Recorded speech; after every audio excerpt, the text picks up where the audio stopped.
নমস্কার বন্ধুরা, চলে এলাম আরও একটা রেসিপি নিয়ে। তোমাদের যদি আমার রান্না ভালো লাগে, নিত্য নতুন যদি রান্না দেখতে চাও, তো প্লিজ বন্ধুরা আমার চ্যানেলটিকে একটু সাবস্ক্রাইব করে দিও। দেখা যাক আজকে কি রান্না করছি। আজকে করব হচ্ছে খুব সহজ পদ্ধতিতে পটল পোস্ত। তার জন্য পটলটা আগে থেকে ধুয়ে ছাড়িয়ে রেখে দিয়েছিলাম, নুন হলুদ মাখিয়ে। কড়ায় তেল দিয়ে তার মধ্যে একটু কালো জিরে ফোড়ন দিলাম, দিয়ে পটলটা একটু হালকা করে ভেজে নিলাম।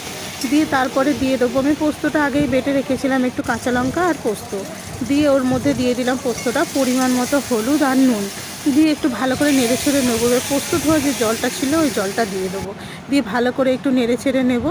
আর নামানোর আগে তোমরা সবাই জানো যে পোস্ততে একটু কাঁচা সর্ষের তেল না দিলে ঠিক মানায় না। এই যে রেডি হয়ে গেল আমাদের স্বাদে বাহারে পটল পোস্ত। তোমরাও ট্রাই করতে পারো, বাড়িতে বানিয়ে খেতে পারো, ভাতের সাথে রুটির সাথে সবেতেই ভালো লাগবে। টাটা বন্ধুরা।